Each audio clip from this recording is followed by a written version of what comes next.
MPJ news కి స్వాగతం. వార్తలు చదువుతున్నది మీ శ్రావణి. పల్నాడు జిల్లా ఎస్పీ ఆదేశాల మేరకు దాచేపల్లిలో ఆర్టీఅధికారులు తనిఖీలు. దాచేపల్లి బస్టాండ్ సెంటర్లో ఆటోలను, 2 వీలర్స్ ని, 4 వీలర్స్ ను తనిఖీ చేసిన ఆర్టీఏ అధికారులు అధిక సంఖ్యలో లైసెన్స్ లేకపోవడం, ఫిట్నెస్ లేకపోవడం గుర్తించిన ఆర్టీఏ అధికారులు 2 వీలర్, 3 వీలర్, 4 వీలర్ తిరిగే ప్రతి ఒక్కరూ కూడా ఇబ్బంది పడకుండా ప్రతి ఒక్కరూ లైసెన్స్ కలిగి బండి యొక్క ఫిట్నెస్ ని ఎప్పటికప్పుడు పరిశీలించుకొని రోడ్డుపై ప్రయాణం చేయాలని ఆర్టీఏ అధికారులు, ఆర్టీసీ అధికారులు, దాచేపల్లి పోలీసులు ప్రజలకు సూచించారు.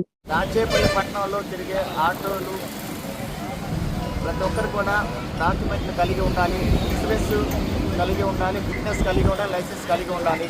ముఖ్యంగా స్కూల్ పిల్లలు తోలే వాళ్ళు ఆరూరు నుంచి పోకూడదు. వాహనం యొక్క డాక్యుమెంట్ అని కలిగి ఉండాలి. దాచేపల్లి ఎవరికి లేవా? చాలా మందికి ఇన్సూరెన్స్ లేకుండా, ఫిట్నెస్ లేకుండా తిరుగుతున్నారు. ఈరోజు పట్టణ టౌన్ సిఐ గారు, మన జిల్లా ఎస్పీ గారి ఆదేశాల మేరకు టౌన్ సిఐ గారు, దాచేపల్లి సిఐ గారు, మరి ఆర్టీసీ వాళ్ళు, మరి మోటార్ ఇన్స్పెక్టర్ మాచర్ల వారు జాయింట్ ఇన్స్పెక్షన్ చేయడం జరిగింది. Okay sir.